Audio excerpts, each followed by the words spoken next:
Today, I want to talk to you about Brian Eno and why you should research both his professional career as well as his genius methods for breaking creative roadblocks and generating unique concepts and ideas. You see, Brian Eno is a professional experimenter, and while his preferred medium is music, I believe his ideas can help all of us in our journey to reach new creative or even professional heights. So let's start with a little background on who this man is and what I believe to be 5 lessons we can take away from studying the life of this creative individual. He was born in 1948, and at 11 years of age, while attending Catholic school, his full name became Brian Peter George Jean-Baptiste de La Salle Eno, and just from his name, you can tell he was set for a very unordinary life. He was also born and raised in Melton, which is located in Suffolk, England, which he claimed to be a very melancholic place, but that it was something he didn't mind, and I'm sure has highly influenced his career.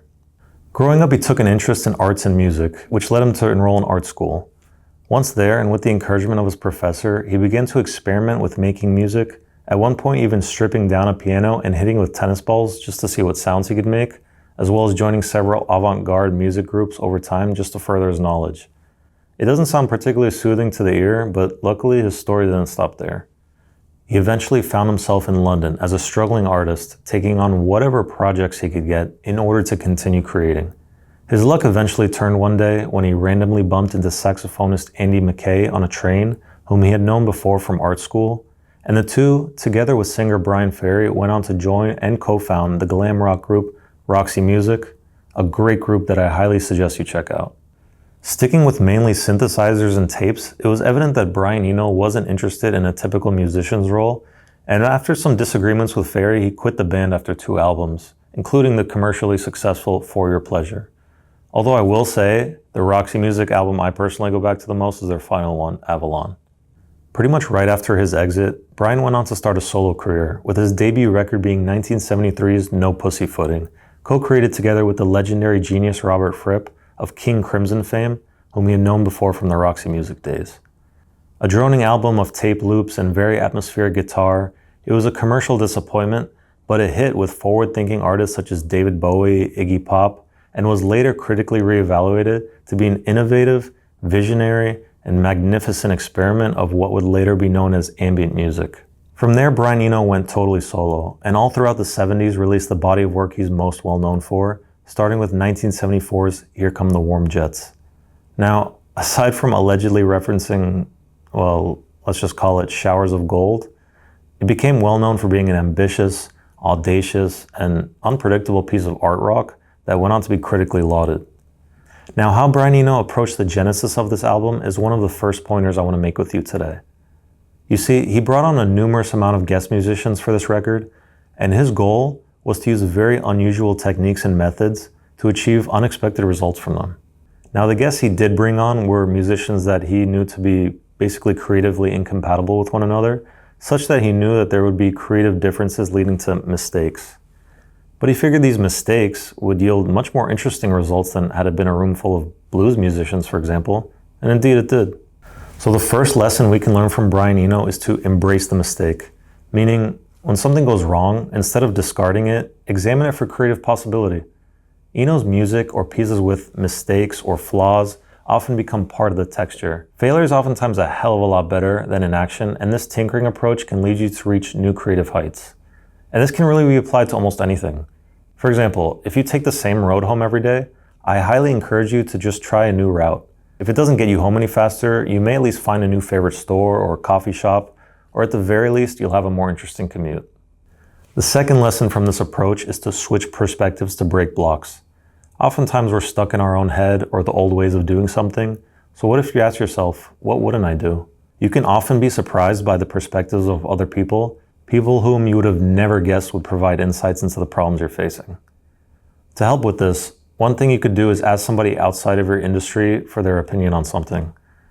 For instance, if you're a musician, ask a non-musician for their thoughts on lyrics or a piece of music you wrote and see what they say. You might be surprised by the insights they can provide.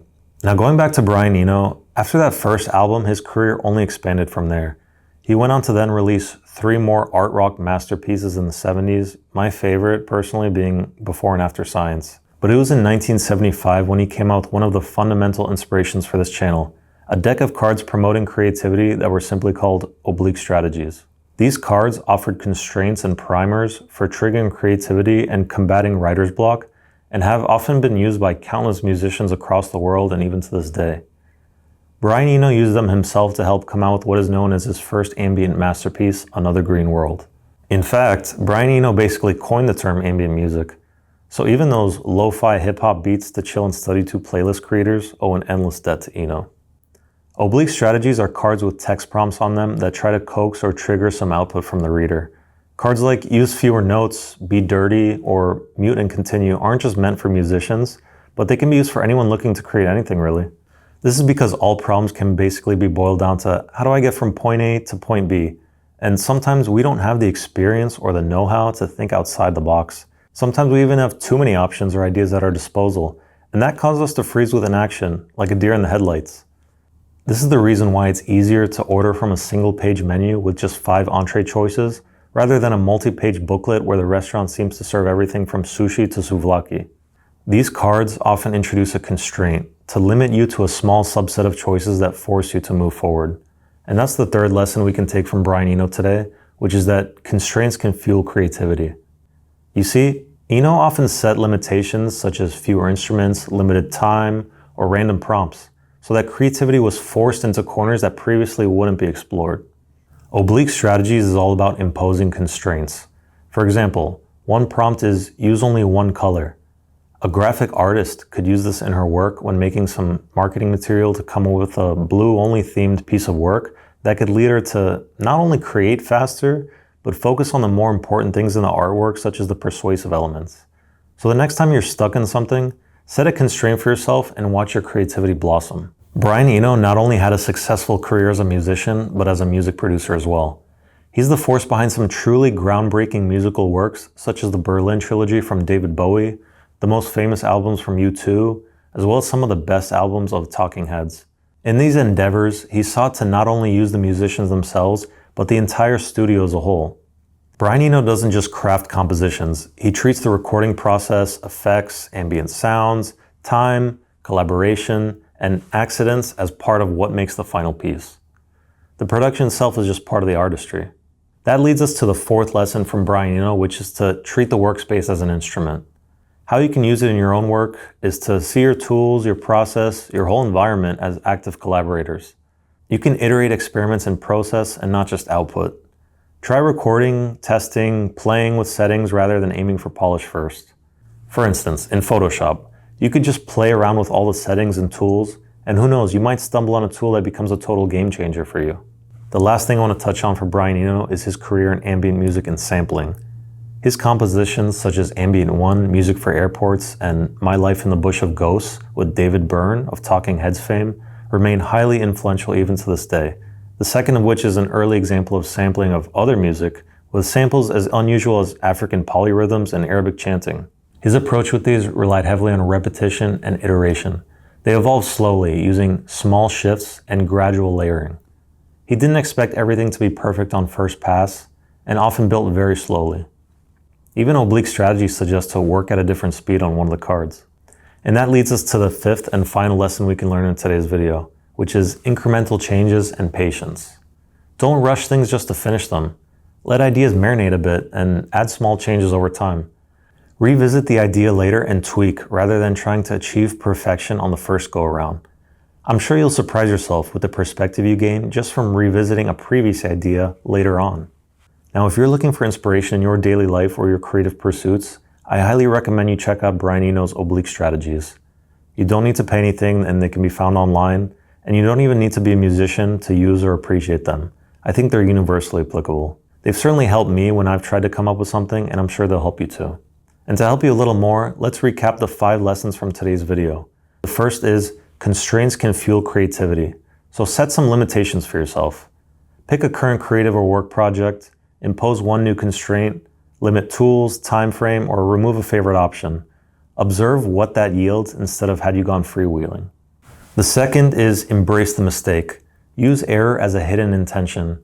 Next time something doesn't go as planned, pause and ask, is there value in what went wrong? Can I lean into that, incorporate it, or amplify it? The third is switch perspectives to break blocks. When you're stuck, pick a prompt, like from a deck or a list, and try applying it. If you always start with what's familiar, try doing the opposite. The fourth is to treat the studio or workspace as an instrument. Don't just type in Microsoft Word, poke around in the settings and menus, and you might find a new way of formatting that's immensely helpful to you. You see, sometimes we only use 10% of the capability of a tool and we don't even know it. And the fifth and last lesson is incremental change and patience. Don't rush your output. Let it sit for a while and make small tweaks to it. Haste makes waste, and sometimes that spark of creativity comes to you when you're busy doing other things. Sometimes you don't need to dramatically overhaul your method. Sometimes a small shift is all it takes. That's all from me for this video. I hope you're inspired by Brian Eno to create an experiment like I am. I also highly encourage you to check out some of his music and the albums he's produced. He truly belongs in the same conversations as groups like the Beatles, and I feel like he isn't talked about enough for his inspirational methods and techniques. Let me know your thoughts on Brian Eno in the comments, as well if there's any other people that think and approach their craft differently that you think are a good fit for this channel. Thanks for watching, and I'll see you in the next video.